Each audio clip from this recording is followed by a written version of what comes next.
Hi ladies, welcome back. I have another tutorial for you. Today we're going to make a simple boutonniere using some of the same accent flowers that we used in our last tutorial for the arrangement. So, boutonnieres are really easy. I feel like you might get mad after I show you how to make it because you'll wish you had never spent money on them ever again.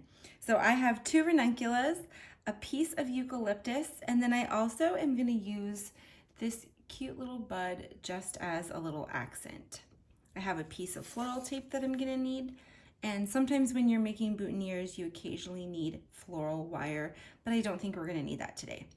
So first I'm gonna start with the eucalyptus. I already stripped all of the leaves off of this portion of the stem because I wanna have a nice blank stem to nestle my flowers up against. So I'm gonna grab my largest ranuncula, my largest flower. Usually boutonnieres are made with roses, but we're gonna have a fun springtime boutonniere. I'm gonna put it right up there against the base, and you can see that the flower and the beginning of the leaves from the eucalyptus are kind of at the same point. So that's how I'm gonna start. And then I'll take the smaller ranuncula and I'm just gonna nestle it right up against the first one. You can kind of see how I'm creating almost like an asymmetrical leaning to the right with angles kind of design. Then I'll grab this bud just for, you know, a break in color and shape. And that is going to be the basic boutonniere. So I'll take my tape now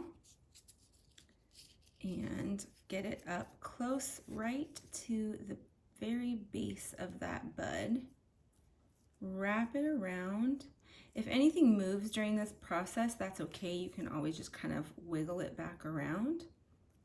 And I'm gonna run my tape down the stems in a spiral motion to keep it nice and tight and straight.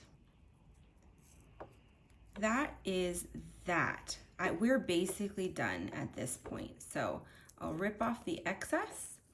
Now you could figure out how long you want your stem to be based on your own personal preference, but then you'll just either cut it at an angle, you can cut it blunt.